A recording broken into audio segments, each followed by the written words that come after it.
किंबहुना तुमचे केले धर्मकीर्तने सिद्धी नेले, येथे माझे जीव उरले पायी कपन. यथा बुद्धी यथा सावकाशपणे मी माझ्या या अभंगाचा भावार्थ बोलार्थ तुमच्या समोर मांडण्याचा प्रयत्न केला. जे काही जे काही चुकले असेल ते माझ्या बुद्धीचे दोष, आणि जे काही बरोबर असेल ते माझ्या गुरुवर्यांची कृपा. ऐका, बालक बापाची ताटे रिगी आणि बाप त्याची जेऊ लागे, की तो संतोषी न लेगे मुखची ओळख. तैसे मी जरी तुमच्या प्रती चालत मी काही तसे बाळ अमृती, तरी तुम्ही संतोषले अशी जाती प्रेमाचीच असेल.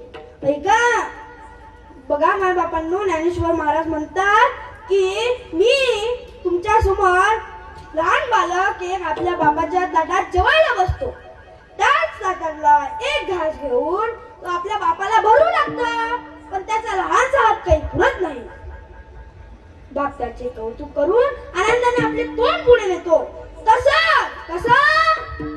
बोला ना, तसंच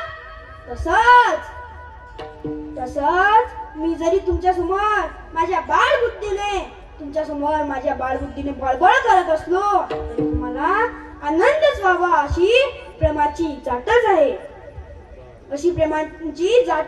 ऐका, झालेली सेवा गजानन महाराजांची चरणी, सर्व भाविक वर्गांची चरणी, सर्व मायबाप श्रोतेंचे चरणी, सर्व अधिकारी महात्म्यांचे चरणी, आकाश महाराजांचे चरणी, सर्वांचे चरणी समर्पित